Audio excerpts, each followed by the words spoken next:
एक लीडर होने के नाते मैं आपके दिल की बात ये भी जानना चाहूँगा कि आपके नज़दीक एक इमाम और मौज़िन का एक्चुअल में पगार कितना होना चाहिए? इमाम का पगार कम से कम 50,000 रुपये होना चाहिए। पूछो क्यों?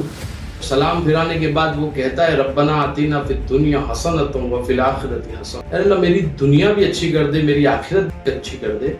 तो पीछे जो नमाज पढ़ने वाले लोग हैं वो आमीन कहते हैं, और मैं ये देखता हूँ कि पीछे जो आमीन कहने उनकी दुनिया बन रही है, तो हमारी दुनिया अच्छी हो रही है और हमारी आखिरत के लिए वो फिक्र कर रहे हैं। बिल्कुल। तो हमारा भी ये जिम्मा बनता है कि हम भी हमारे इमाम की, हम भी हमारे कैप्टन की दुनिया बनाने में हमको आगे आना चाहिए। हमको ऐसा काम करना चाहिए जिससे एक तड़प पैदा हो जी, और एक चाहत पैदा हो। तो हमने एक ग्रुप बनाया, चलो मदीना। अब वो ग्रुप में ऐसा है, तो समूह निकाह से एक मैसेज पहुंचता है अच्छे खानदान को वाले को। गरीब परिवार आपकी शादी देखता है तो उसके दिल के ऊपर क्या बीतती है। एफसीटी फुलवाड़ी चैरिटेबल ट्रस्ट 15 अप्रैल के दिन फुलवाड़ी के ही वो बच्चियां जिनके वालिद मोहतरम का साया नहीं है, निकाह का बड़ा आयोजन किया है। अब बापू आपको बताऊं, स्टेज नहीं है, स्टेज नहीं बनाएंगे, मेहमान कोई नहीं है, मेहमान भी कोई नहीं है। मेहमान भी कोई नहीं है। अब आपको बताऊं इसमें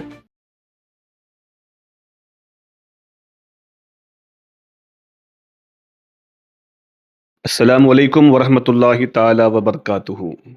वालेकुम अस्सलाम वरहमतुल्लाहि ताला वबरकातुहू। अब्दुल गफ्फार मेमन साहब, नुक्ता स्टूडियो पर मैं आपका खैर मकदम करता हूँ। बहुत बहुत शुक्रिया बापू के आपने इस गुनहगार को चुना इस प्लेटफॉर्म पे।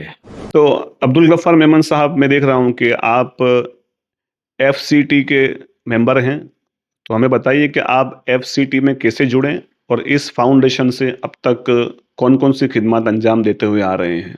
आपको ये पहली बात बताना है कि एफसीटी जो है ना, एक शॉर्ट नेम है। ओके। इसका फुल नेम फुलवाड़ी चैरिटेबल ट्रस्ट है। ओके। ये एक लैंड है, और इस लैंड का पूरा विस्तार, फुलवाड़ी विस्तार के अंदर करीब 25 सोसाइटियाँ हैं। 25 सोसाइटी। और अलग अलग समाज के अलग अलग लोग वहाँ रहते हैं। उसमें इंडस्ट्रियल भी है, रेसिडेंट भी है। अच्छा। और ये एफसीटी यानी फुलवाड़ी चैरिटेबल ट्रस्ट की स्थापना जो है, हमारे विस्तार के एक बेहतरीन एक खिदमत गुजार आदमी, आज भी अल्हम्दुलिल्लाह बुजुर्गों की चौखट पे आने के बाद भी वो खिदमत कई अंजाम देते हैं और अपने वक्त में भी देते थे। माशाअल्लाह। उन्होंने इस फुलवाड़ी चैरिटेबल ट्रस्ट की स्थापना की। उनका जनाब यूनुस भाई पठान उनका नाम है। और उनके साथी और उनके साथ एक हिंदू समाज के भाई है, वो भी जॉइंट है। इन सब ने मिलकर एक प्लेटफॉर्म नक्की किया कि हम सेवा तो करते हैं, तो एक एक एनजीओ होना चाहिए हमारा भी। जी बिल्कुल। उन्होंने फिर रजिस्ट्रेशन कराया एफसीटी का, फुलवाड़ी चैरिटेबल ट्रस्ट का। हम्म। फिर हमारे ये यूनुस भाई जो पठान साहब है, वो काफ़ी इस काम में हमेशा आगे रहते थे। कोई भी काम हो वो पहले नंबर पे आते थे। क्या बात। आज भी अगर आप कोई काम उनको बोलो तो बस चलो कहाँ जाना है, यानी क्या सेवा के लिए उनको आगे आप हमेशा देखोगे, कोई भी सेवा। अब वो टाइम पे उनकी उम्र 40-42 बरस की रही होगी जब उन्होंने ये स्थापना की। फिर अभी उनको ऐसा लगा कि नहीं, हमारे को अब यूथ को आगे लाना चाहिए। तो उसी विस्तार के करीब 100-150 जवानों को उन्होंने जमा किया। अलग अलग सोसाइटियों में से 5-5 लोगों को जमा किया। अच्छा। करीब 25 मोहल्ले हैं, उस 25 मोहल्ले में से 5-5 आदमियों को जमा किया होगा। मुझे भी बुलाया क्योंकि मैं भी 2 सोसाइटी का आगेवान था। अच्छा। फिर एक मीटिंग रखी और मीटिंग के अंदर ये तय करा कि भाई मैं यूथ को अब आगे बढ़ाना चाहता हूँ, तो आप सब साथ तो दे रहे हो, पर मैं चाहता हूँ कि मेमन अब्दुल गफ्फार यूथ को लेकर आगे और बढ़े। और ये एफसीटी को इस तरह वो आगे बढ़ा है कि पूरे शहर में, पूरे राज्यों में, पूरे देश में इस ट्रस्ट के जरिए लोगों की सेवा हो सके और फंसे हुए की गर्दनें निकाले। और ख़ास करके फुलवाड़ी विस्तार जिसके अंदर लेबर वर्क बहुत बड़ा है। जी बेशक, बहुत बड़ा है। और तरह तरह की तकलीफ़ें वहाँ आती है। जैसे आपने कहा क्या क्या काम अंजाम दिया, तो मैं आपको उसके 2-3 बात कहना चाहता हूँ कि कोविड-19 हमारे ऊपर एक चैलेंज था तब, बिल्कुल। हमारे देश के ऊपर एक चैलेंज था। उस चैलेंज को हमारे देश ने किस तरह डिफेंस किया अल्हम्दुलिल्लाह, और हर शहर, हर गली, हर मोहल्ला अल्हम्दुलिल्लाह एक समझो कि कोविड-19 के सामने लड़ने के लिए किस तरह तैयार था। जी, आपने बिल्कुल। देखा होगा, जी, जी। उसमें हमारा देश मक्कमता से खड़ा हुआ था। जी, उसमें बिल्कुल। भी सूरत शहर का तो यूँ कहूँ कि खिदमतों के लोगों ने दरवाजे खोल दिए। बिल्कुल, बिल्कुल। उसमें ये एफसीटी एक दरवाजों में एक दरवाजा है। क्या बात है! करीब 2 महीने तक वहाँ के लेबर वर्क को लंगर-ए-चिश्तिया के नाम से 2 महीने तक अल्हम्दुलिल्लाह खाना खिलाने का काम किया। क्या बात है! साथ ही साथ कुछ दवाइयों के प्रॉब्लम से एक बड़ा चैलेंज था उस टाइम पे। तो उनके लिए जब वो टाइम ऐसा था कि एक घबराहट का टाइम, किसी को छींक भी आती थी तो लोग डरते थे। बिल्कुल। उस टाइम पे, उस वक़्त पे एफसीटी ने उसको गले लगाकर हॉस्पिटल पहुँचाया। क्या बात है! माशाअल्लाह। आज भी ये खिदमत अंजाम दे रही है। उसमें से आपको एक एग्ज़ाम्पल देना चाहता हूँ कि एजुकेशन के ऊपर बहुत मेहनत कर रही है हमारे विस्तार के अंदर क्या बात कर रहे हैं? एफसीटी। अच्छा। और मेडिकल लाइन के ज़ाहिर-सी बात है कि वर्कर एरिया है, वो साफ-सफाई का ध्यान रखते नहीं हैं। मेडिकल इश्यू जो इतने बड़े खड़े होते हैं ना, तो कोई भी मेडिकल इश्यू अगर आया, तो वो सबसे पहले एफसीटी के मेंबर को वहाँ मिलता है। अच्छा। क्योंकि गरीब वर्ग, ऑपरेशन करना है, प्राइवेट में जाना है तो पैसा नहीं है। आप मानो नहीं, फुलवाड़ी चैरिटेबल ट्रस्ट एफसीटी ने एक ग्रुप बनाया है। अगर एफसीटी का मेंबर है, एफसीटी विस्तार में रहता है 25 मोहल्ले के अंदर, अगर उसको मेडिकल कोई इश्यू आया है और वो गरीब है, तो उसकी प्रॉब्लम उस एफसीटी ग्रुप में डाली जाएगी। 50,000 का बिल होता है ना बापू, तो वो 30 मिनट के अंदर पूरा हो जाता है। क्या बात है! माशाअल्लाह। ऐसे कई खिदमत अंजाम दे रही है, और अभी 15 अप्रैल के दिन यूनिक और ट्विस्ट काम करने जा रही है। अच्छा। हमारे शहर के अंदर आपने देखा होगा, ज़्यादातर समाज समूह निकाह का प्रोग्राम करता है, जी। और होना चाहिए। जी। उसमें एक मैसेज है समाज को, जो खर्चा देखते हैं हम लोग, तो समूह निकाह से एक मैसेज पहुंचता है अच्छे खानदान को वाले को, जी। कि गरीब परिवार आपकी शादी देखता है तो उसके दिल के ऊपर क्या बीतती है। और वो गरीब परिवार के लिए एक समूह का जो प्लेटफॉर्म जो उनको मिलता है, वो एक बेहतरीन प्लेटफॉर्म है। तो आपने देखा होगा कि अलग अलग समाज के लोग अलग अलग तरीके से समूह निकाह का प्रोग्राम करते हैं। जी, जी। होना चाहिए। होना चाहिए। एफसीटी फुलवाड़ी चैरिटेबल ट्रस्ट 15 अप्रैल के दिन फुलवाड़ी के ही वो बच्चियां जिनके वालिद मोहतरम का साया नहीं है, ये 25 मोहल्लों में से, अभी बाहर हम नहीं निकले हैं, इंशाअल्लाह अल्लाह ने चाहा तो निकलेंगे। इंशाअल्लाह। इस 25 मोहल्लों में से जिसके वालिद मोहतरम नहीं है, वो बच्चियां एफसीटी से फॉर्म ले ले, जमा करा दे। 15 अप्रैल के दिन निकाह का बड़ा आयोजन किया है। अब बापू आपको बताऊं कि इसके अंदर स्टेज नहीं है। स्टेज नहीं है। स्टेज नहीं है। ओके।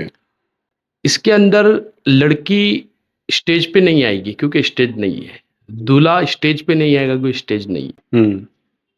लड़की के घर से ही एफसीटी यानी फुलवाड़ी की बच्ची विदा होगी। क्या बात है! स्टेज नहीं है। स्टेज नहीं बनाएंगे। मेहमान कोई नहीं है। मेहमान भी कोई नहीं है। मेहमान भी कोई नहीं है। अब आपको बताऊं इसमें कि जब दूल्हा आएगा ना, आपको बताऊं जब दूल्हा आएगा ना, जो हमारे मोहल्ले का जवाई है, अच्छा। हमारे मोहल्ले का राजकुमार, जिसको जी, जी, जी, माशाल्लाह। हमारे मोहल्ले का राजकुमार है, वो जब आएगा ना हजरत, तो एफसीटी ने एक इमरजेंसी टीम बनाई है। जो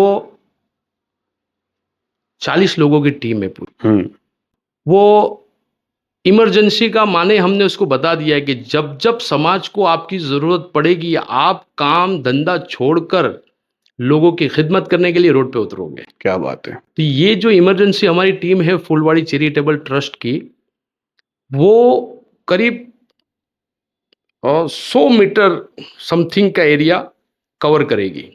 और जैसे ही हमारा जवाई, हमारा राजकुमार आएगा, हमारी बेटी का होने वाला हस्बैंड जब आएगा, इतनी फूलों की बरसात इंशाअल्लाह रहमान रहीम उन पे होगी कि वो आने वाला जो दूल्हा है उसको ये महसूस नहीं होगा कि मैं किसी गरीब परिवार के वहाँ शादी करने जा, क्या बात है, क्या बात है। क्योंकि कि वो बच्ची जिसके वालिद मोहतरम का साया नहीं है। तो आज अगर मैं एफसीटी का आगेवान हूँ, अल्लाह ने मुझे उस लायक बनाया है, तो वो मेरी बच्ची है, जी बिल्कुल, मेरी बहन है, उस पे सर पे हाथ रखना मेरा जिम्मा है। जी बिल्कुल। तो अब वो ये महसूस ना करे, पहला तो कौन दूल्हा आने वाला महसूस ना करे कि मैं किसी यतीम बच्ची से शादी करने जा रहा हूँ। ये 40 जो इमरजेंसी टीम है ना, वो महसूस नहीं होने देगी। वो देखेगा ये भी भाई है, ये भी भाई है, ये भी भाई है, 40 भाई खड़े हैं और इस तरह उसके ऊपर फूलों की बरसात करेंगे कि उसका दिल उसी दिन गवाही दे देगा कि आज अल्हम्दुलिल्लाह मुझे बेहतरीन बीवी से निकाह होने जा रहा है। क्या बात है। अब वो मस्जिद में पहुंचेगा, मस्जिद के गेट पे। अब आपको बापू बताऊं कि ये निकाह जो है मस्जिद में होगा। माशाअल्लाह।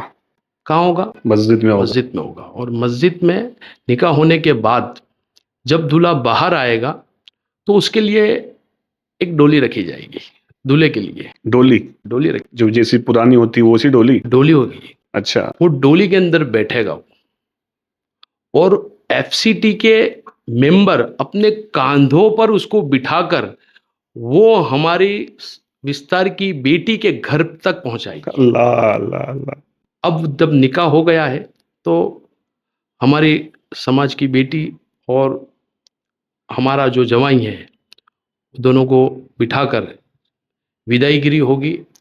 विदाईगिरी के अंदर भी कोई वीडियोस नहीं, कोई फोटो नहीं, कोई ऐलान नहीं, सिर्फ और सिर्फ विदाईगिरी। और विदाईगिरी करने के बाद उस मकान के आजू बाजू में जितना भी कचरा हुआ है, फूलों की बरसात हुई, उसकी सफाई भी एफसीटी के जिम्मे। अरे वाह, क्या बात है। और ऐसा नहीं कि उसको ऐसे ही विदा कर देंगे, ऐसा नहीं है। हर वो चीज जो आज की जीवन जरूरत की लगती है, इंशाअल्लाह रहमान रहीम फुलवाड़ी परिवार उसको देने के लिए अल्हम्दुलिल्लाह आगे आएगा और कर भी रहा है अल्हम्दुलिल्लाह। तो ये 15 अप्रैल के दिन बहुत बेहतरीन ये प्रोग्राम होगा। मैं आपको आज से ही दावत देता हूँ, आप जरूर इसमें आना और आप बच्ची को दुआ से नवाजना। कोई वीडियो नहीं है और कोई प्रेस का भी मामला उसमें नहीं है। ये हमने पहले से ही बात रखी है कि हम वीडियो बनाने नहीं देंगे। हाँ, और बात है कि वो आए सामने वाले दूल्हे, वो बनाए, अलग बात है जी। हम ये नहीं कहेंगे कि हमने ये बेटी से शादी कराई है, हमने ये बेटी की शादी कराई है, वो हम नहीं कहेंगे। क्योंकि हम काहे को कहे, मेरी ही बच्ची की मैं बताऊं कि मैंने शादी करवाई है। मेरी मोहल्ले की बेटी मेरी बेटी है, जी, जी, मेरी बहन है। हाँ, जी, जी, जी। तो आपको मैं आज से ही दावत देता हूं कि आप जरूर इसमें शिरकत फरमाना और दुआ देने जरूर आना। तो ये एफसीटी अलग अलग तरीके से काम कर रही है और इंशाअल्लाह रहमान रहीम अल्लाह ने चाहा तो और भी समाज के हित में आगे काम करती रहेगी। आपके बचपन के बारे में मैं जानना चाहूंगा कि बचपन कहाँ बीता, आपके वालिद साहब क्या काम करते थे, सूरत में किस इलाके में आप बड़े हुए, जवानी में आपने शऊर की मंजिलें जब तय की तब पहला काम कौन सा किया आपने? बचपन जो है वो वेड रोड पर विश्राम नगर एक एरिया है। अच्छा। वहाँ पर मेरा बचपन गुजरा है और मेरे वालिद मोहतरम अल्हम्दुलिल्लाह रब्बिल आलमीन, अल्लाह उनकी कब्र पर करोड़ों रहमतों की बरसात फरमाए। बड़ी मेहनत और मुशक्क़त करते थे, ऑटो और रिक्शा चलाते थे और हमको पढ़ाने का उनको बहुत शौक़ था। माशाअल्लाह। और गरीबी के कुछ हालात के हिसाब से और करीब उनकी उम्र भी ज़्यादा थी, जब हम बचपन में छोटे थे और उम्र उनकी क्या ज़्यादा नाम थी। था वालिद साहब अब्दुल का? रज़ाक मेमन। अब्दुल रज़ाक मेमन। जी। कहाँ से बिलॉन्ग करते थे आपके वालिद ये साहब? सूरत में ही पैदा कोई हुए आबाई और वतन कहीं? ऐसे हम मोरबी के हैं हज़रत, सौराष्ट्र हाँ, है। मोरबी। जी, जी, और जी। हमारा जो मेमन कम्युनिटी है वो मोरबी टंकारा मेमन जमात से है। अच्छा, माशाअल्लाह। जी। और वालिद मोहतरम जो मेहनत मुशक्क़त करते-करते एक फ़ोकस रहता था कि मेरे बच्चे बड़े होकर कुछ समाज की सेवा करें। क्या बात है! और वो हमेशा कहते थे कि कहीं भी खाना खिलाने में आगे रहना बेटा, क्या बात है! सुभान अल्लाह। लोगों की मदद करने में भी आगे रहना। हुँ, मेरी वालिदा माजिदा अल्हम्दुलिल्लाह वो भी इसी तरह थी कि सोसाइटी में अगर किसी की डिलीवरी होने की हो ना, हुँ। तो रात को 2 भी बजे हो ना, तो अल्हम्दुलिल्लाह मेरा घर का दरवाज़ा खटखटाए क्या बात है! और उनको मेरी अम्मा जो है वो हॉस्पिटल लेके जाए हुँ, और जब तक डिलीवरी ना हो जाए, बच्चे की विलादत ना हो जाए, वहाँ तक वो घर नहीं आते थे। क्या बात है! तो अल्हम्दुलिल्लाह वालिद मोहतरम का भी यही सोचना था और वालिदा माजिदा की भी यही सोचना अभी भी है कि लोगों की खिदमत करे वो। माशाअल्लाह। और वे रोड पे ही हमारी पढ़ाई भी हुई। हुँ। आपकी वालिदा और वालिद का जो किस्सा सुना तो मुझे लगता है कि जो समाज से जो जुड़ाव और जो लगाव, जो सोशल वर्क करने का जो जज़्बा है, आपको बचपन ही से मिल गया है लगता है। अ, बाबू आपको एक बात ये कहना है कि जब बच्चा छोटा होता है ना, हुँ, कोई भी बच्चा आप ले लो, वो कभी भी अकल से काम नहीं लेगा। अच्छा। वो अपने माँ-बाप की या अपने वडील की वो नकल करेगा। जी, बेशक, अगर मैं आज मेरे घर में जाता हूँ, तो मैं अगर बुक्स लेके खोलता हूँ, तो मेरे बच्चे बुक्स लेके खोलेंगे, बेशक, एग्री। क्योंकि वो नकल करना जानता है, उसके पास अभी अकल नहीं है। बिल्कुल, बिल्कुल, अगर मैं मोबाइल खोलता हूँ, तो वो भी मोबाइल खोलेंगे। बेशक। तो हम भी बचपन में यही देखते थे कि मेरे वालिद मोहतरम और मेरी वालिदा माजिदा लोगों की खिदमत करने में हमेशा आगे रहते हैं, तो मैं उनकी नकल करने की कोशिश करता था। क्या बात है! अल्लाह ने ये इज़्ज़त से नवाजा कि आज अल्हम्दुलिल्लाह मैं नुक्ता प्लेटफ़ॉर्म पे बैठा हुआ हूँ। जी, जी, जी, ये मेरे लिए अल्हम्दुलिल्लाह। बहुत खुशनसीबी वाली जी, बात जी, है। जी, माशाल्लाह। तो अब्दुल गफ़्फ़ार मेमन साहब होश सँभालने के बाद सबसे पहला काम आपने कौन-सा किया? बाबू अब बात तो ये थी कि गरीबी का माहौल पहले से ही था। हुँ, होश सँभालने के बाद तो काम किया, पर होश ना था तब की आपको बात कहना चाहता हूँ। अच्छा। पढ़ाई का शौक बहुत था और गरीबी का एक माहौल बहुत ज़्यादा यानी यूँ समझो कि कुछ दिल से ज़्यादा कहने वाली बात नहीं है। ये हद तक गरीबी थी कि मैं 7 स्टैंडर्ड में था। मेरे मामा जो है, तो एक दिन मैंने उनके पास गया और शनिवार के दिन जो है ना, ज़्यादातर बच्चे रज़ा पढ़ते हैं, तो मैंने उस दिन रज़ा पढ़ दी और मेरे मामा को मैंने रिक्वेस्ट करी कि मामा मेरे को 2 डज़न खाली कैप दीजिए। गर्मी की बहुत सीज़न बड़ी ज़्यादा 39 तक वो डिग्री पहुँच चुकी थी, जी, इतनी जी, ज़्यादा जी। गर्मी थी वो। हुँ, तो मेरे मामा ने हँस के मेरे को दिया उन्होंने कि ठीक है, कहाँ लेके बेचने जाएगा तू? तो मैं शनिवार बाज़ार में जाऊँगा। पहले दिन तो पहले सैटरडे तो मैं 2 जोड़ी लेके आया यानी 24 नंग लेके आया। हुँ, तो एक गेट से दूसरे गेट तक अ, हाथ में ले लेता, एक ये हाथ में, एक ये हाथ में और कुछ ऊपर पहन लेता और बस बूम पाड़ता, गर्मी का दुश्मन, गर्मी का दुश्मन, गर्मी का दुश्मन करते-करते पहले गेट तक आ जाता, अच्छा। एंड पे। फिर वहाँ एक शरबत वाला था, उससे शरबत पीता, फिर वहाँ से चलता, फिर कहता गर्मी का दुश्मन कहते, फिर वो वाले एंड जो स्टार्ट हुआ था वहाँ पे जाकर ख़त्म कर। हुँ, 3-4 घंटे में टोपी बिक जाती थी।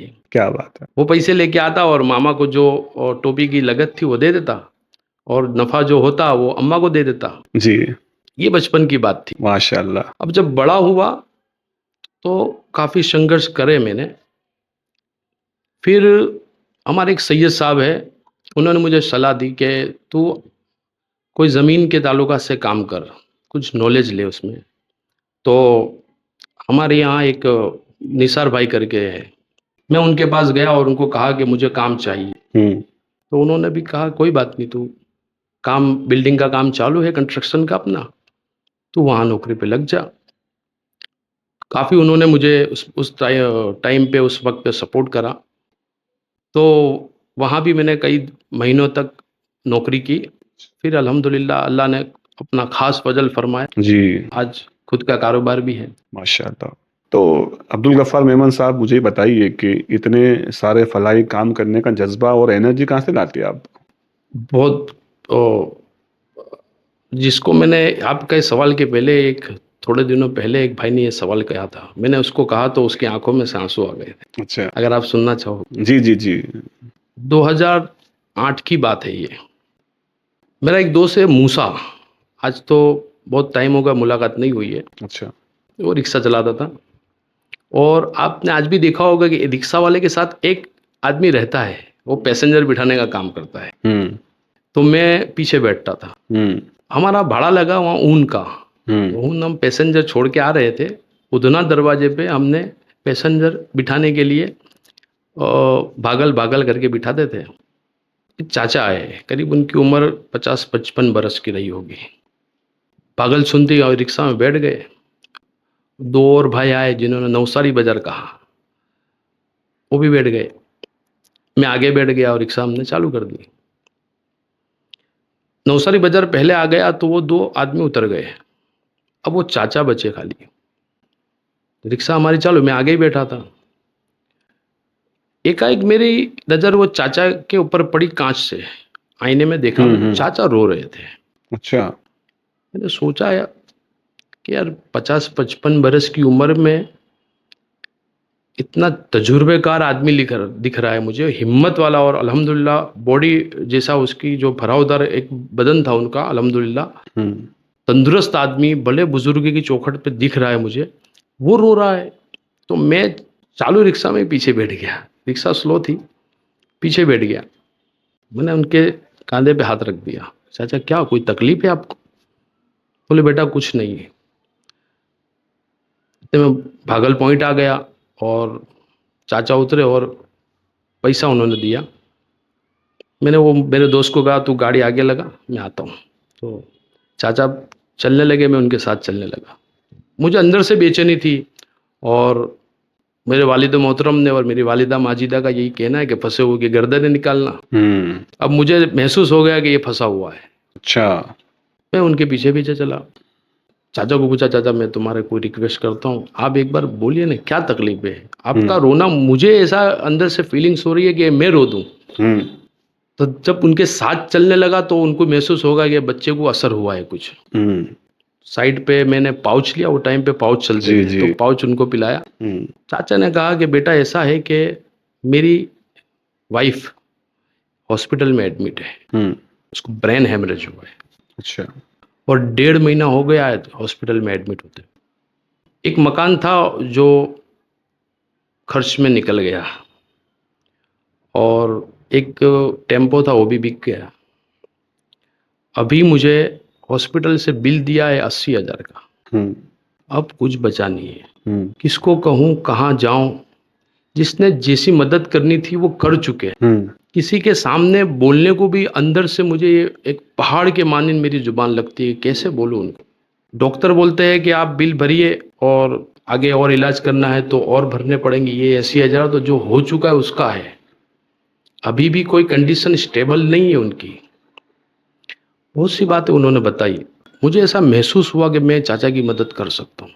अंदर से आवाज़ आने लगी अल्हम्दुलिल्लाह। मैंने कहा चाचा आपके पास कुछ है इंतजाम? चाचा ने कहा कि मैं अभी जा ही रहा हूँ एक भाई के पास, उसको पूछूं कुछ देता हो तो। मैंने कहा ठीक है चाचा, आपका मुझे मोबाइल नंबर दीजिए। मैंने उनका मोबाइल नंबर लिया, फिर वो चले गए। मेरा दोस्त खड़ा हुआ था, मेरे दोस्त को बुलाया, मैंने कहा देख ये चाचा है, हो सकता है अल्लाह ने हमें भेजा है इसकी मदद करने के लिए, इसकी मदद करनी है यार हमको। बोले कैसे मदद करेंगे? 80,000 का बिल है, हम खुद किराए की और बचत की रिक्शा चलाते हैं भाई, कैसे मदद करेंगे? क्योंकि वो तू छोड़, तू मेरा साथ देगा? बोले दूंगा, क्यों नहीं दूंगा। अब एक काम करे, अपने पॉइंट के जो रिक्शा वाले हैं उनसे अपने रिक्वेस्ट करे, तो बापू आपको बताऊं कि हमने भागल से लेकर वेड रोड तक जितनी रिक्शा है ना, उन सब को बात करी, उन सब ने अल्हम्दुलिल्लाह हमको 10 रुपया, 20 रुपया, 30 रुपया, 50 रुपया, 100 रुपया दिया। माशाल्लाह, यहाँ तक के अंदर बैठे हुए पैसेंजरों ने भी 10-10 रुपया हमको दिया। क्या बात! ऐसे हमने करीब 5 घंटा मेहनत करी, 20,000 रुपये जमा कर लिए हमने। क्या बात है! माशाल्लाह। और जब 20,000 रुपये जमा हो गए तो मैंने चाचा को फ़ोन किया, चाचा आप कहाँ पे हो? तो बोले बेटा वो भाई के वहाँ गया था मैं, मुझे 5,000 रुपये उन्होंने दिया है। मैं कहा चाचा आप भागल पे आ जाओ। तो चाचा आ गए भागल पे, 80,000 का बिल है और हमारे पास हो गए 25,000 रुपये। चाचा को बिठाया और हम गए पेट्रोल पंप पे। चाचा ने मेरे को 5,000 रुपये बताए, तो हज़ार रुपये की नोट थी वो टाइम पे। 5,000 में से समझो ना कि 3,000 रुपये जो है हज़ार की नोट थी, बाकी की 100 की नोट थी। तो हमने वो हज़ार की जो नोट थी ना, उसको भी हमने 10-10 रुपये की नोट करवा ली अच्छा। टोटल, और पूरा बंडल बनाया 25,000 का। 10 रुपये, 20 रुपये, 50 रुपये और 5 रुपये की भी नोट हमने रखी। ये अल्लाह ने जो सोचा था कि उस वक्त वो मैंने उस पर अमल किया।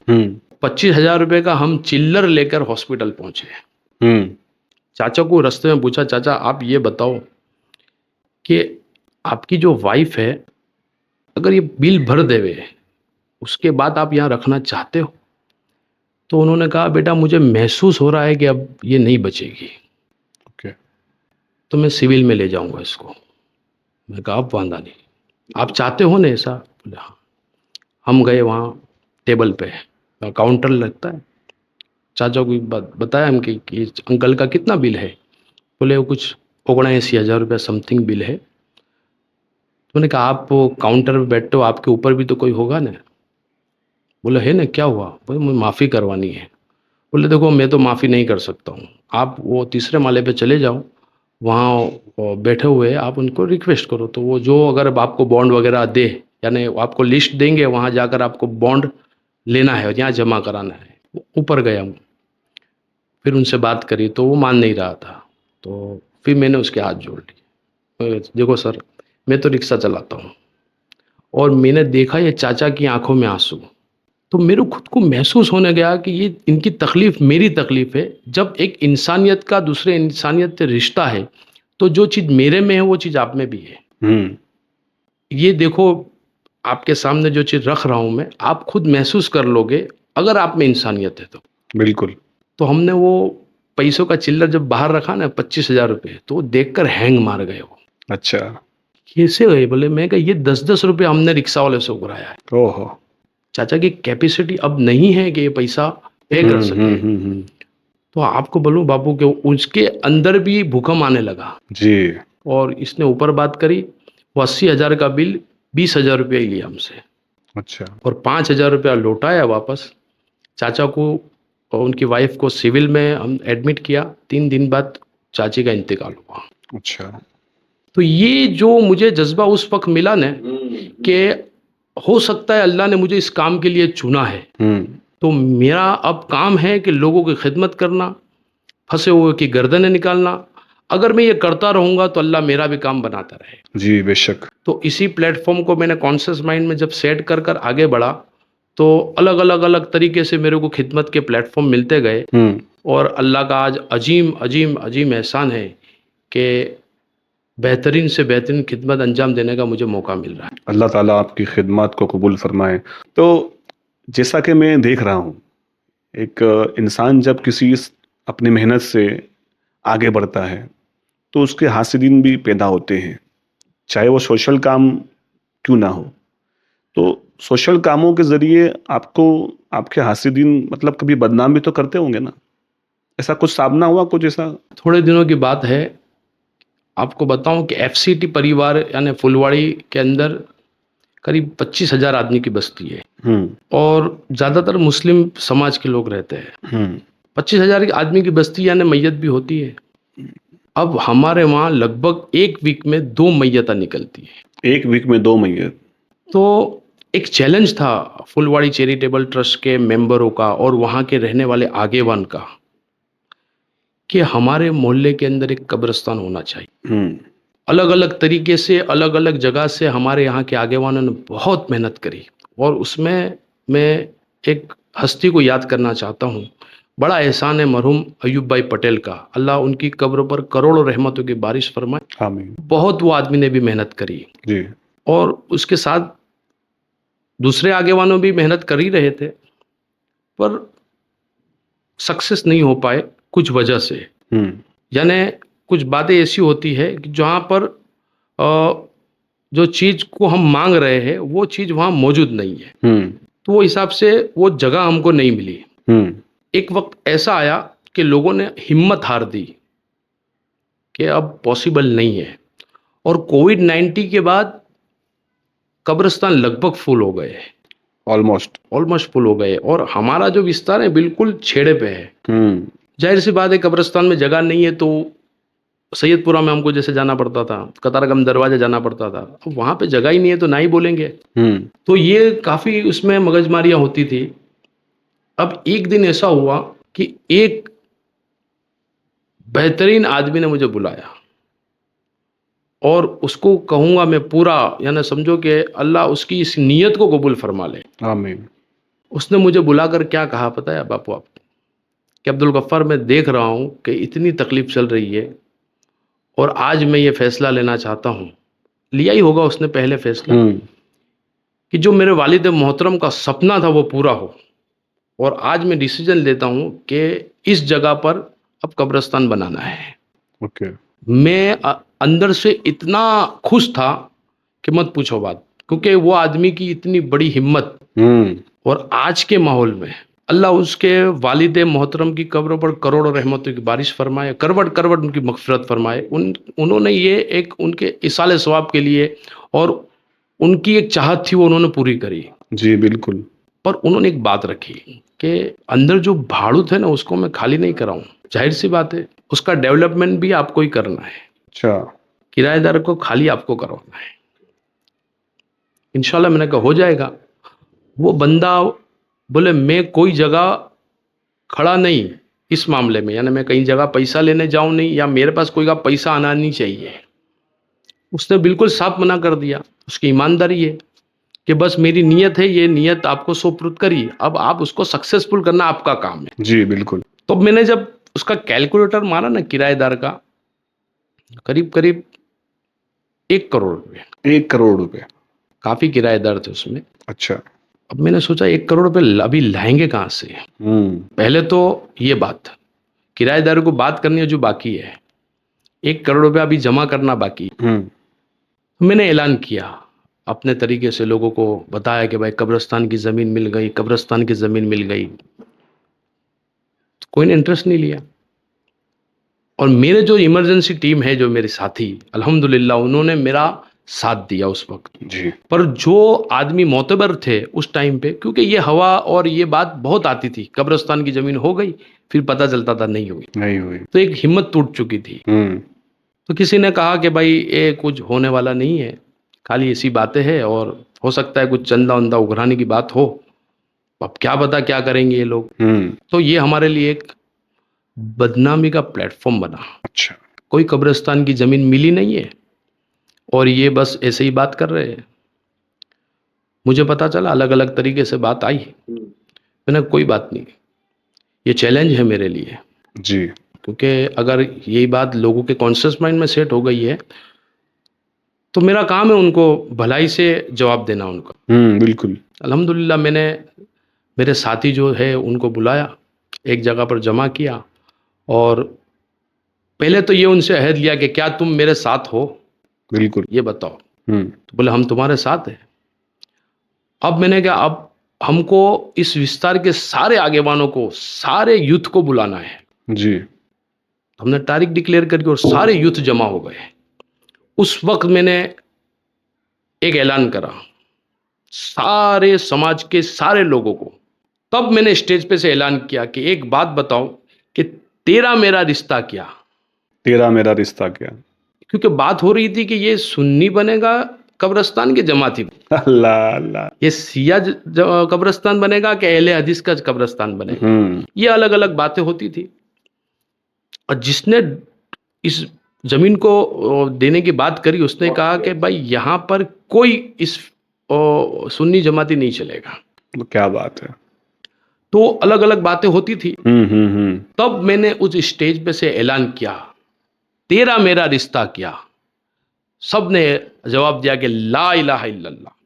तो मैंने कहा जब हमारा और तुम्हारा रिश्ता कलमा है तो फिर हम क्यों ये सब बातों में अभी पड़े हैं। जी। हमारा फोकस जो है कब्रिस्तान की जमीन पर किराएदार जो है उसको रिक्वेस्ट करते करते हाथ जोड़कर हमको उसको खाली करवाना है, अच्छे अंदाज में। अच्छे अंदाज में। क्या बात है। कोई गलत अंदाज, कोई नेगेटिविटी बात नहीं, हाथ जोड़कर उसकी मर्जी हो तो खाली करवाना है। उसके लिए हमारे पास कोई बैलेंस होगी तो ना। तो अब्दुल गफ्फार मेमन साहब, ये जो जमीन की बात कर रहे हैं आप, ये फूलवाड़ी में ही है? फुलवाड़ी में ही है। कितने मीटर, कितने वार, क्या कुछ ऐसा कुछ? 2100 वार है और अभी अल्हम्दुलिल्लाह उसको बढ़ाकर 3800 वार हो गई है। ओके, माशाल्लाह। अब हमारे पास जीरो बैलेंस थी। फिर सबने मशवरा किया कि हम मांडा घुस का प्रोग्राम करें। तो हमने 5000 पास का प्रोग्राम सेट किया। अल्हम्दुलिल्लाह फर्स्ट वीक में 5000 पास निकल गए। अच्छा।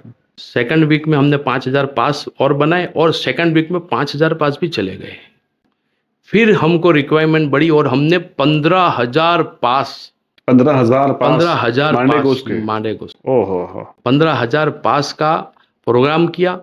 अल्हम्दुलिल्लाह रब्बिल आलमीन उस प्रोग्राम में बेहतरीन हिस्सा लोगों ने लिया। अल्हम्दुलिल्लाह के अच्छे से वो प्रोग्राम बेहतरीन अंदाज में वो कॉन्सेप्ट तैयार हुआ। फिर हमने वो पास के जो पार्सल थे वो पहुंचाई। फिर हमने हिसाब करा, अल्लाह के फजल से, अल्लाह के करम से एक बेहतरीन रकम जब जमा हुई, फिर हमने किराएदार के पास पहुँचे। फिर उनको हमने खाली कराने की रिक्वेस्ट करी। अल्हम्दुलिल्लाह रब्बिल आलमीन सब ने हिस्सा लिया और आपको बताऊं वो किराएदार ने मुंह मीठा उन्होंने करवाया हमारा। क्या बात है। और बापू आपको बताऊं कि अभी मैं एक किराएदार का लिखान करके आ रहा हूं जो आखिरी बचा था। तो ये जो बदनामी की जो फर्स्ट प्लेटफॉर्म वाली बात थी ना आपकी, तो उनको काम करके जवाब दिया। क्या बात है, यानी माशाल्लाह। बदनामी तो होती है, समाज के आगेवान सब लोग जानते होंगे कि जहाँ अगर आप समाज का काम करोगे बदनामी आएगी, पर बदनामी से डरना नहीं है। जी। हमको पॉजिटिविटी में जवाब देना है, यानी काम करके जवाब देना है। जो बात कर रहे थे नेगेटिविटी, आज पहली सब में मेरे साथ खड़े हो गए। क्या बात। अल्हम्दुलिल्लाह, ये अल्लाह का अजीम एहसान है। अल्लाह से दुआ है कि अल्लाह ताला आपकी इस अहम और खिदमत को अपनी बारगाह में कबूल फरमाए। आमीन सुम्मा आमीन। तो अब्दुल गफ्फार मेमन साहब, मुझे बताइए कि जो सोशल काम आप कर रहे हैं उसमें ज्यादातर किस तरह के काम आप तक पहुंचते हैं? लोग कैसे कैसे मामला लेकर आपकी बारगाह में आते हैं? ज्यादातर प्रॉब्लम जो है ना अभी जो चल रहा है फिलहाल मियाँ बीवी के ताल्लुका से चल रहा है। अच्छा। कम से कम 3 केसेस मियाँ बीवी के आते ही हैं। रोजाना? डेली आते हैं। मेडिकल का भी जो प्रॉब्लम है वो भी आता है। और आपने देखा ही होगा कि इकरा चैरिटेबल ट्रस्ट के अंदर फुलवाड़ी चैरिटेबल ट्रस्ट ने अल्हम्दुलिल्लाह बहुत बेहतरीन काम को अंजाम दिया। उसमें हमारे जवानों को मैं दिल से मुबारकबाद देता हूँ। उसमें कुछ फर्स्ट प्राइज भी मिला आपको? जी अल्हम्दुलिल्लाह, माशाल्लाह। तो ये ब्लड के ताल्लुका से भी काफी खिदमत के लिए लोग आते हैं। पर अभी जो फिलहाल चल रहा है वो मियाँ बीवी के ताल्लुका से बहुत बहुत ज्यादा केसेस आते हैं। अच्छा। बाकी तो बहुत से ऐसे मामला थे जो आते रहते हैं। किस तरह के मामला आप तक पहुंचते हैं और उसको आप कैसे हैंडल करते हैं? एक आपको उसका छोटा सा एग्जांपल बताऊं। 6 महीने हुए शादी को, मियाँ बीवी में रंजिश हुई, झगड़ा हुआ, और बीवी चली गई घर। और छोटी सी बात खाली, छोटी सी बात, यानी उसको घुमाने के लिए बीवी ने कहा कि आज घूमने जाना है। उसी के बीच में एक रंजिश हुई, झगड़ा हुआ। वो इतने हद तक पहुंच गया कि माँ ने अपनी बेटी को बुला लिया। अल्लाह। और इसी झगड़ा इतना बढ़ गया कि उस बात को हो गए 6 महीने और। अच्छा। और बात नौबत के आ गई तलाक तक। ओहो। तो बीच में जो लोग रहते हैं यानी जो रिश्ते से पहले से ही नाखुश थे, वो तो और अब डीजल डाल रहे हैं। बिल्कुल।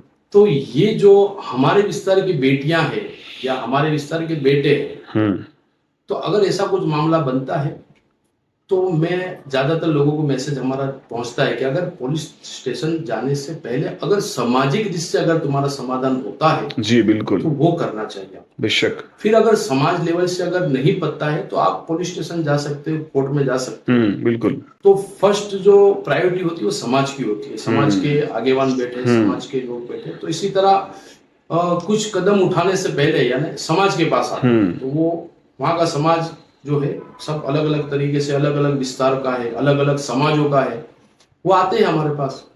फिर हम उनकी बात सुनते हैं और सुनने के बाद फिर दोनों पक्ष को बुलाकर बेहतरीन अगर कोई रास्ता निकालते, फिर जरूरत पड़ती है तो हम आलिम दीन को बुलाते हैं।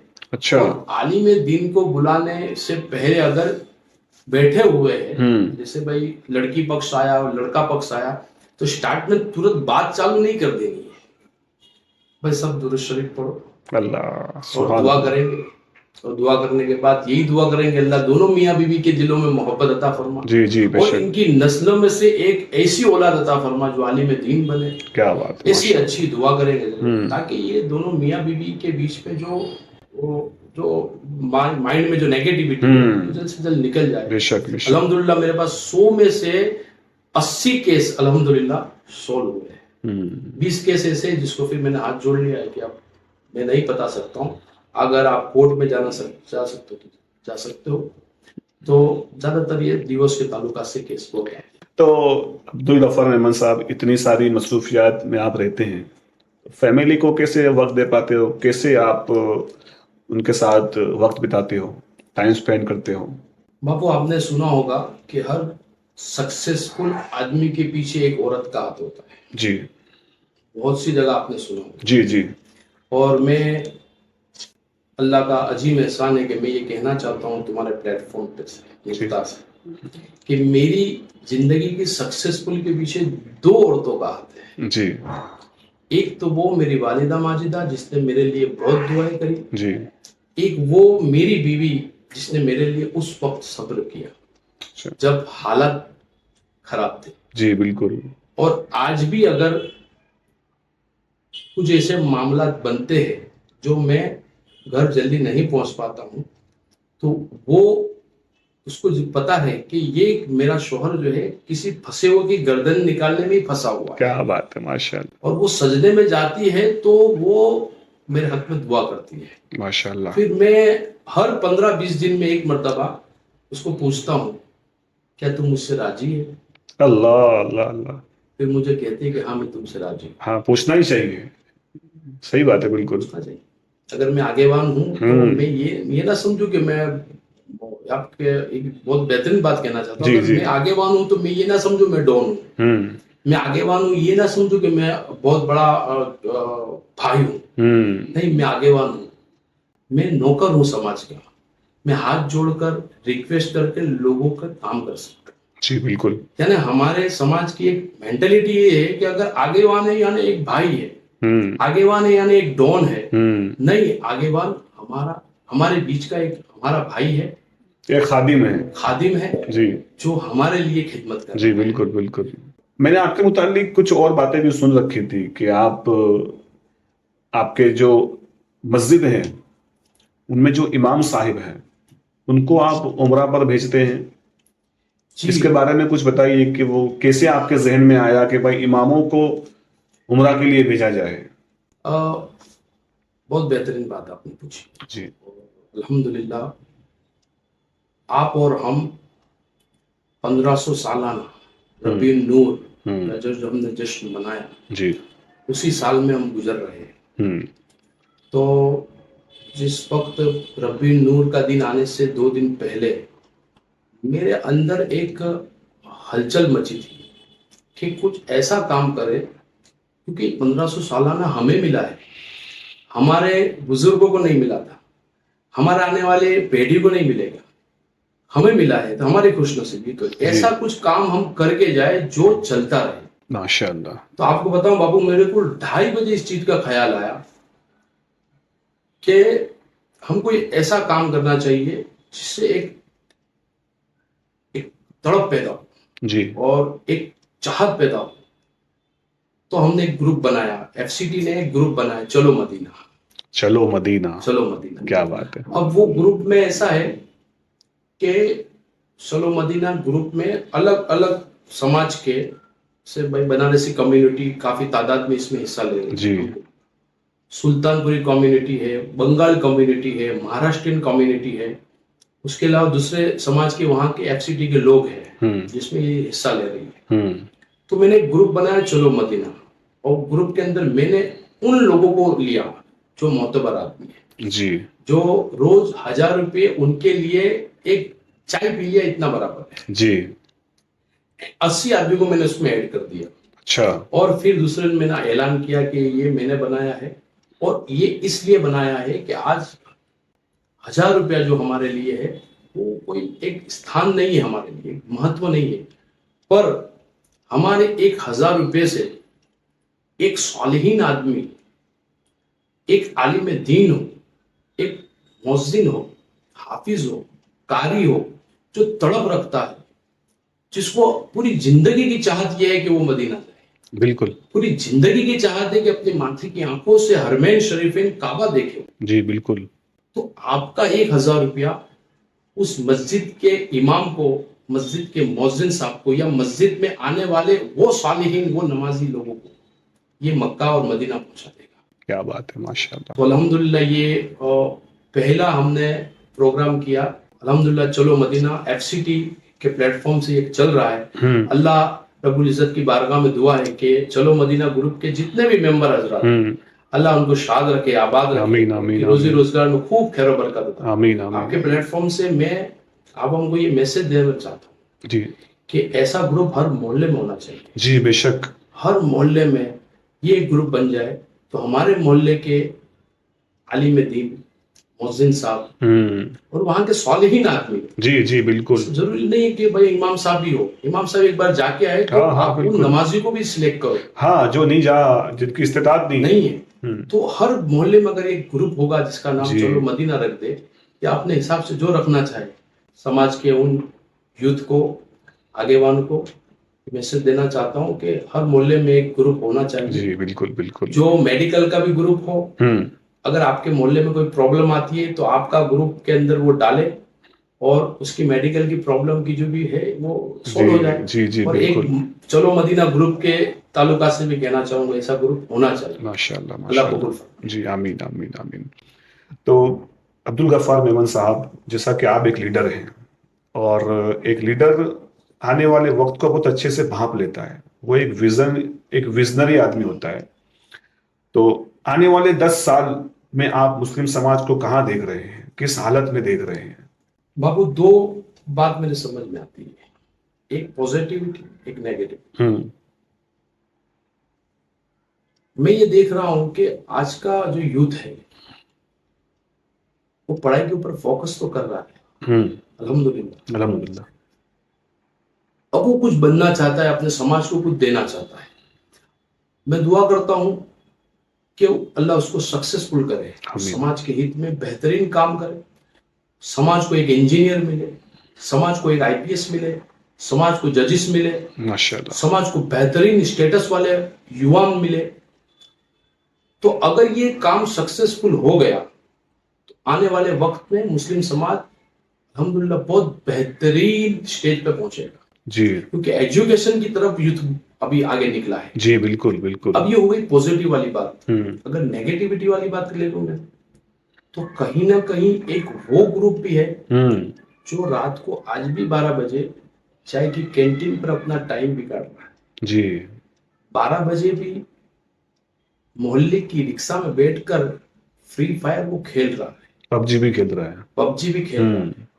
रात को 1 बजे भी वो खाली राउंड मारने जा रहा है, बस माइंड फ्रेश करने जा रहा है। अल्लाह अल्लाह। तो ये जो ग्रुप है हमारे समाज के आगेवान को इन ग्रुप के जागरूकता के लिए कोई प्रोग्राम करना चाहिए। जी बिल्कुल। एक मैसेज उनको देना चाहिए।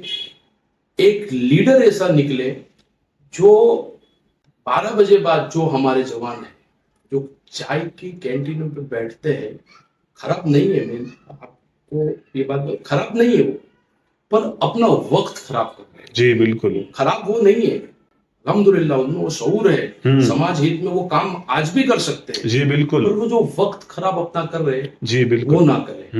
अगर अपना वक्त वो अच्छी जगह लगाए तो बेहतर है। जी। नाइट में उनका जागना बिना काम, अगर काम है तो निकले अलग बात है। जी बिल्कुल अगर बिल्कुल। काम नहीं है और वो अपना वक्त खराब कर रहे हैं, तो फिर हमारा समाज, ये नेगेटिव वाली बात आपको बात तो अलग प्लेटफॉर्म पे जा रहा है।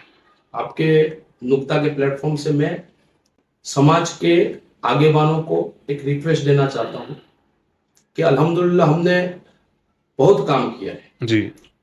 समाज में एक ऐसे आदमी भी अब निकले जो हमारे समाज को एजुकेशन की तरफ लेके जाए। जी बिल्कुल। जिसके लिए चाहिए हमको स्कूल है जी, जिसके लिए चाहिए हमको कॉलेज।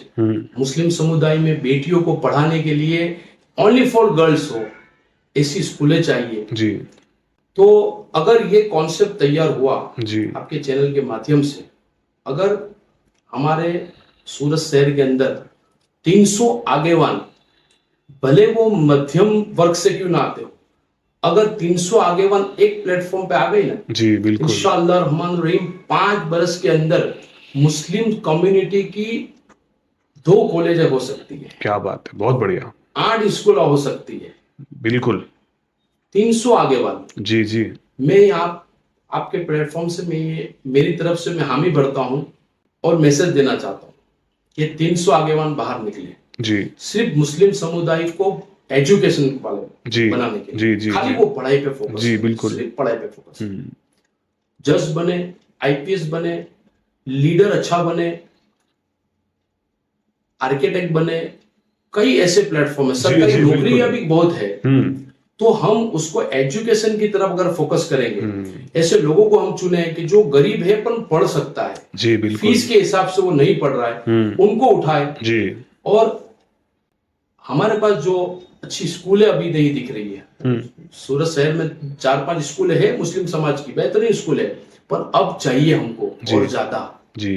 तो उसके लिए अगर मुस्लिम समुदाय के जवान, मुस्लिम समुदाय के आगेवान एक जगह जमा हुए, आपको बाबू कहता हूं मैं, अगर 1 लाख मुस्लिम समुदाय हफ्ते का 100 रुपया भी डालेगा ना, 1 लाख मुस्लिम समुदाय हफ्ते का 100 रुपया भी डालेगा ना, इंशाअल्लाह रहमान रहीम 3 बरस के अंदर 5 से 6 स्कूल बन सकती है और 2 कॉलेज बन सकती है। माशाअल्लाह, बिल्कुल। अगर कोई ये बात का बीड़ा उठाएगा ना, तो वो 1 लाख समुदाय को जमा करने में से 5000 मेंबर मेरी तरफ से आज से हाजिर। अरे वाह, माशाअल्लाह।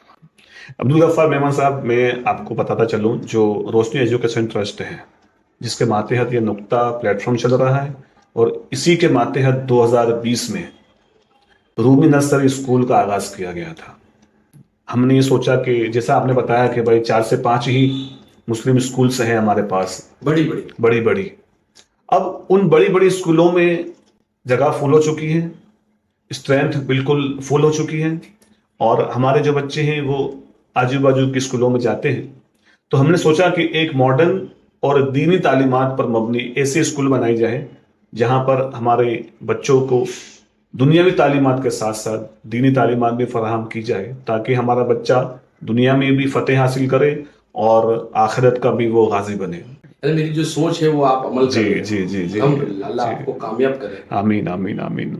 तो जैसा मुझे आपने बताया, आपकी बातों से जो मैं कुछ समझा कि आप इमाम और मौज़िन के लिए चलो मदीना का जो प्रोग्राम करते हैं, तो मैं आपसे जानना चाहूँगा कि मौजूदा वक्त में इमाम और मौज़िन की जो हालत है, काफ़ी खस्ता हालत होती है, उनकी पगार इतने सब नहीं होते कि वो अपने तमाम अखराजात को अच्छी तरह से पूरे कर सके। तो एक लीडर होने के नाते मैं आपके दिल की बात ये भी जानना चाहूँगा कि आपके नज़दीक एक इमाम और मौज़िन का एक्चुअल में पगार कितना होना चाहिए मौजूदा वक्त के हिसाब से? कि सबसे पहला कॉन्सेप्ट हमने रखा कि इमाम की जो पगार है, इमाम का जो हदिया है, अल्हम्दुलिल्लाह 25,000 रुपया पहली कॉन्सेप्ट में ही तैयार कर दिया। 25,000 रुपए पहली मीटिंग के अंदर ही उनको 25,000 रुपया दिया। क्या बात है, माशाअल्लाह। और मेरे साथियों ने पूछा कि थोड़ा रुक के हम करें। हाँ बिल्कुल। तो मैंने कहा ठीक है, रुक भी कर सकते, कोई बात नहीं है। पर मैं ऐसा सोचता हूं कि अगर हमारा इमाम है और वो हमारे लिए इमामत और कैप्टनशिप कर रहा है। अरे वाह। और जब सलाम फिराने के बाद वो कहता है रब्बना आतीना फिद दुनिया हसनतुम व फिल आखिरति हसनतुम, यार अल्लाह मेरी दुनिया भी अच्छी कर दे, मेरी आखिरत भी अच्छी कर दे। तो पीछे जो नमाज पढ़ने वाले लोग हैं वो आमीन कहते हैं जी। और मैं ये देखता हूँ कि पीछे जो आमीन कहने उनकी दुनिया बन रही है जी। और वो इमाम जो है वो आज भी 8,000 9,000 10,000 रुपए में खिदमत दे रहा है। जी तो बिल्कुल। हमारी दुनिया बन गई और इमाम की दुनिया, अल्लाहुम्मा रब्बना आतिना फिद दुनिया हसनतुम, मेरी दुनिया भी अच्छी हो जाए, मेरी आखिरत भी अच्छी हो जाए। तो हमारी दुनिया अच्छी हो रही है और हमारी आखिरत के लिए वो फिक्र कर रहे हैं। बिल्कुल। तो हमारा भी ये जिम्मा बनता है कि हम भी हमारे इमाम की, हम भी हमारे कैप्टन की दुनिया बनाने में हमको आगे आना चाहिए। क्या बात है, बहुत तो बढ़िया। सबसे पहला काम हमने ये करा कि इमाम साहब का हदिया 25,000 रुपया कर दिया। साथ ही साथ मैं जो आपको बता रहा हूँ, मैं ट्रस्टी नहीं बोल सकता हूँ अपने आप को कि मैं ट्रस्टी हूँ, मैं नौकर हूँ अल्लाह के घर का। जी बिल्कुल। साथ ही साथ पूरे बरस में उनको 2 ईदी मिलेगी। 2 ईदी मिलेगी। 2 ईदी मिलेगी, उसके अंदर 2500 और फिर 5,000 रुपया। उसके अलावा बकरीद का टाइम आएगा तो उनको एक हिस्सा कुर्बानी का वो कहीं लिखा सके उतना उनको हदिया मिलेगा। क्या बात है। उसके अलावा उनकी फैमिली में मेडिकल प्रॉब्लम कुछ भी होता है ना, तो वो हम खादिम उनका जिम्मा पूरा करेंगे। माशाल्लाह। अगर वो इमाम है, अल्लाह ना करे वो बीमार पड़ता है तो उसका बिल हम करेंगे, पे करेंगे। उनकी वाइफ अगर है तो भी पे हम करेंगे। अगर उनके बच्चे भी अगर वो मेडिकल, अल्लाह ना करे अगर मेडिकल प्रॉब्लम आया तो उसका भी जिम्मा हमारा। उसके अलावा अगर बच्चियां हैं और बच्ची अगर शादी के लायक बन चुकी है तो उसकी शादी कराने का जिम्मा भी हमारा। बहुत खूब, बहुत खूब, माशाल्लाह। क्योंकि एक ट्रस्टी और एक खादिम का काम ही होता है कि आने वाले नमाजियों की खिदमत करे। फर्स्ट प्रायोरिटी इमाम के ताल्लुकात से, वो गुलाम नहीं है। जी बिल्कुल। कई मस्जिदों में हम देखते हैं कि ट्रस्टी इमाम को गुलाम की मान देखते हैं। कई ट्रस्टी ऐसे हैं अल्हम्दुलिल्लाह जो बेहतरीन खिदमत दे रहे हैं। तो आपका जो सवाल है बहुत बेहतरीन सवाल है कि इमाम का पगार कम से कम 50,000 रुपये होना चाहिए। अच्छा। पूछो क्यों? जी। एक माँ बाप ये सोचता है कि मेरे बच्चे को एक बेहतरीन नौकरी मिले, उस बेहतरीन नौकरी में उसका अच्छा एक स्टेटस हो, अच्छा उसका पगार। हमारी मेंटालिटी ऐसी है कि इमाम यानी 5,000 10,000। मैं मेरे बच्चों को, अगर मैं ऐसी मेंटालिटी रखता हूं तो मैं मेरे बच्चों को मौलाना नहीं बनाऊं। जी बिल्कुल नहीं बनाऊं, आलिम नहीं बनाऊं। जी। अरे यार 10,000 रुपये मिलता है, आजू बाजू में से टिफिन खाने का आता है। और ट्रस्टी जो कुछ, सबकी बात नहीं करता हूँ जी, वो इमाम को गुलाम की माने देखते हैं। जी बिल्कुल। तो वो बाप तो नहीं सोचेगा कि वो आलिम बने। आलिम बने तो वो नमाज ना पढ़ाए। तो ये चीज का जो सिस्टम है, अगर इमाम का पगार अगर 50,000 रुपये हो जाए, जी बिल्कुल, तो एक गरीब बाप ये सोचे कि एक तो मेरे बच्चे को इमामत मिल रही है जो मेरे को कल कयामत के दिन काम आएगी। बेशक। उसके अलावा इसको पगार जो हदिया मिल रहा है वो 50,000 रुपये। जी बिल्कुल। तो इसका भी अखराजा चल जाएगा, कुछ बैलेंस भी, सेविंग भी हो जाएगा और हमारे लिए मेडिकल प्रॉब्लम वो भी सॉल्व हो जाएगी। जी बिल्कुल। तो मेरे नजर में 50,000 रुपया आज की तारीख में इमाम का हदिया होना चाहिए, जिसका हम पहल कर रहे हैं। 25,000 तक पहुंच चुके हैं अल्हम्दुलिल्लाह। माशाल्लाह, माशाल्लाह। और कई मस्जिदों में 25,000 के ऊपर भी हदिया है। जी। और मैं आपके प्लेटफॉर्म से ये मैसेज देना चाहता हूँ उन मस्जिदों के ट्रस्टियों को कि उनकी तरफ देखे। जी बिल्कुल। उनको पर्सनल मिले, कोई तकलीफ है तो पूछे। जी बिल्कुल। पूछते भी है, ऐसी बात नहीं है। हाँ जी बिल्कुल बिल्कुल। पर मिले उनको पर्सनल। जी जी जी। पीछे नमाज अदा करने वाले आदमी भी इमाम को पर्सनल मिलने जाए, उनके साथ बैठे और उनकी तकलीफ जो है पूछे उनको। जी बिल्कुल बिल्कुल। अगर वो हमारे लिए दुआ करते हैं तो हमारा भी काम है हम उनके लिए भी कुछ करें। माशाल्लाह। तो ये मेरा शॉर्टली एक जवाब है जी कि 50,000 रुपये होना चाहिए। माशाल्लाह, माशाल्लाह। तो अब्दुल गफ्फार मेमन साहब, आखिर में मैं ये सवाल हर गेस्ट से पूछता हूँ कि नुक्ता प्लेटफॉर्म पर आकर आपको कैसा महसूस हुआ, क्या शेयर करना चाहेंगे हमारे साथ? मैं जिस तरह देख रहा हूँ नुक्ता का भविष्य, मैंने स्टार्ट में भी कहा कि आज नुक्ता एक शहर की शान बन रही है। जी अल्हम्दुलिल्लाह। और जिस तरह आप अभी देख रहे हो कि कौन सा आगेवान किस एरिया से अच्छा काम कर रहा है, जी बिल्कुल।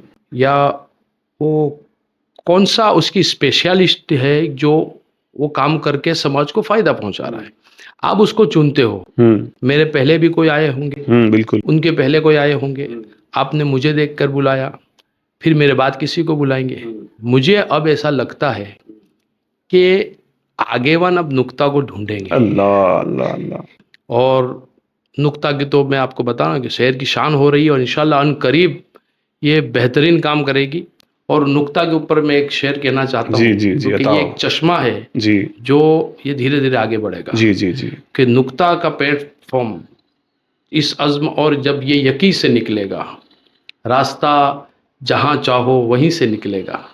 वतन की रेत एड़िया रगड़ने दे मुझे, वतन की रेत एड़िया रगड़ने दे मुझे, मुझे यकीन है कि चश्मा यहीं से अल्लाह खुलेगा। अल्लाह अल्लाह। बहुत बहुत शुक्रिया, बहुत बहुत शुक्रिया कि आपने अपना बेशकीमती वक्त नुक्ता प्लेटफॉर्म को दिया। इंशाअल्लाह ताला जहाँ जहाँ आपकी बातें पहुँचेगी तो उनकी ज़िंदगी बदलेगी। आमीन। अस्सलामु अलैकुम वरहमतुल्लाहि ताला वबरकातुहू। वालेकुम अस्सलाम वरहमतुल्लाहि ताला वबरकातुहू।